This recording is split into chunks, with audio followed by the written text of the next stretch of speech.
The Wash. With friends like Dee, who the hell needs enemies? I'm just going to say this off top. The Wash is still a fun movie to this day, and it has a lot of underrated comedians throughout the entire movie. I'm not going to sit here and name off any of them because that's just not what I want to do. I want you to go and watch this movie for yourself. Plus, I'm too lazy to actually get a list and read from it, if I'm just being honest, because none of that is neither here nor there. Look, the issue for me has always been there from the jump.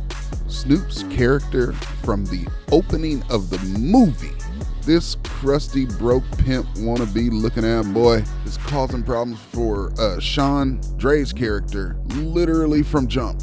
Sean is working at a Foot Locker with a literal white man standing over him, watching his every single move. Then here comes Dee's malnourished ass deciding that he's gonna put his dirty ass house shoes in a brand new shoebox and leave the store with some freaking Dada Supremes. Of course, Sean had to deal with the fallout. So, of course, Sean gets fired at the beginning of the movie, therefore setting into the entire events of The Wash. And I shit you not, it ain't 5 minutes into the movie, and Dee is already doing Sean dirty again by sending this cat to go get the girls that they're supposed to be picking up through an absolute literal gang of niggas, which had no point of being done because they was already on their way out.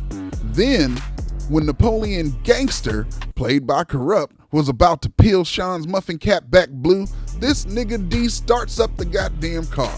Now, at the time when this movie was released, I was about 16, and watching this is exactly what I promised myself would never happen, and I would keep myself out of the situations. Now, like Maya Angelou says, when someone shows you who they are, believe them. And facts are, Dee is a punk ass bitch who lacks accountability in all things in life, and the movie goes on to show you why in spades. See, Dee is one of those dudes from the hood that dress, walk, and talk like he big shit. But wouldn't bust a grape in a fruit fight. So I decided I was gonna sit here and name all the reasons why Dee needs to be kicked to the curb as any kind of trustworthy friend, and quite possibly curb stomped, to be honest with you.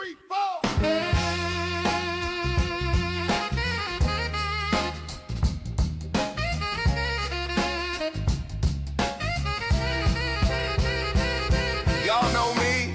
Number 1, Dee got Sean fired, so now they can't pay rent. The landlord turns the water off until they do pay the rent, and Dee has his half of the rent and possibly more, but refuses to even pay half so they can get the water turned on. I don't know how that works, since I assume Sean should have gotten a final check when he was fired from Foot Locker, but we won't get into that. That frivolous spending that these two do in the opening of the movie. Get a box of them condoms. Okay. Hey, give me some of that fruit-flavored lubricant, too. Hey, give me some of them blunts, Mexicali. Oh, with some incense. Is absolutely ridiculous. Moving on to number 2, Dee constantly and continually disrespects Sean in front of women at every turn. And I'm just saying, as a man, that's not something you do. That's some dirty dick ass shit if I ever seen it. Sean never feeds into it though. You know what? You need to quit it with that tough guy. Nigga, this ain't no motherfucking act. I'm serious with this. Because being his friend, he knows he's all talk and no bite. He just goes with the flow and actually ignores it to the point of just changing the subject or continuing the conversation that they were already having before Dee decided to be a dick. Number 3, when Sean goes to see him about the boss finding out that he was stealing cleaning supplies of all things, do you think he takes accountability for Sean putting his neck on the line for him on day number 2? No, he acts like a child and blames him for acting like he's better than him. So what's your decision, boss? I guess you could stay. For now. Nigga, you are stealing cleaning supplies from work. For what? Coming in at number 4, same day. I gotta go to a dentist appointment. He leaves early and then purposely makes sure to keep Sean awake when they're at home.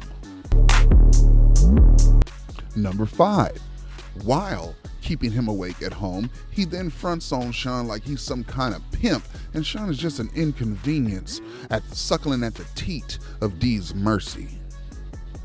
Now hold on now, because I'm about to start rattling these bitches off like it's going out of style. Number 6, the next day, instead of giving his boy Sean a ride to the wash, he leaves him sitting on the damn bus stop after staring him down like he was his arch enemy. But it happens, you know what I'm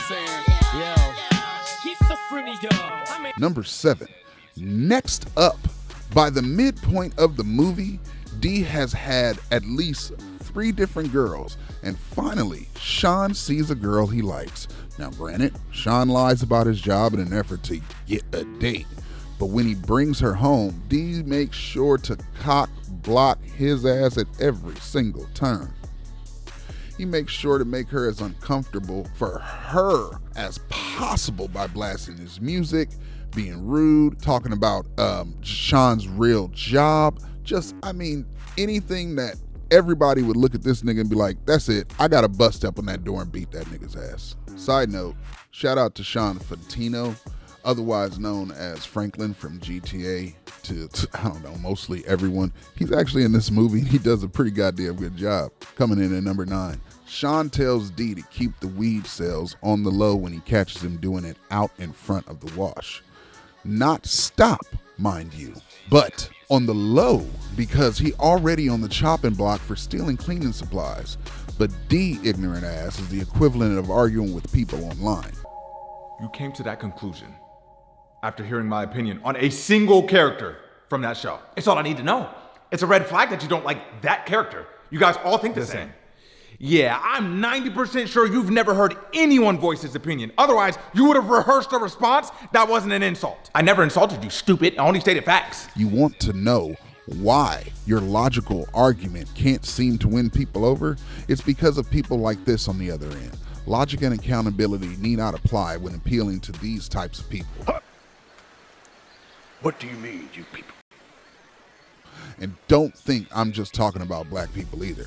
I'm talking about anybody in general. You see people like this just do not care about anything that paints them in being wrong. And finally, coming in at number 10 as a final point, which isn't directly related to Sean, but I just wanted to round this list out during the rescue plan.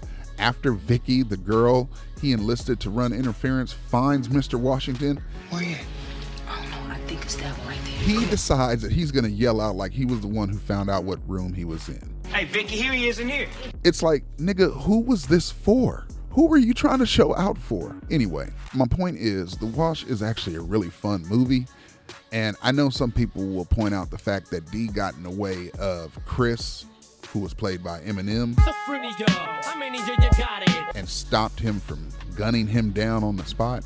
But I want to point out, one thing like that cannot equate to how you have treated me through our entire friendship and what you really see me as. Because the moment I have to put your ass on blast or tell you about yourself, your response and shit basically being Goldberg when he was told he had to lose to, I don't know, pick an opponent. I'm willing to bet most of y'all didn't realize that there was no number 8. Or maybe you just forgot what number 8 was. Go check. Anyway, that's all I got for you. I definitely recommend, if you haven't somehow seen The Wash, please watch it. It is definitely one of the best hood flicks that came out, at least when I was coming up. And that's all I got for y'all today. So y'all stay up, be good, and peace out. Ain't no way to save me, okay, go with them. Nowadays, everybody wanna talk like they got something to say.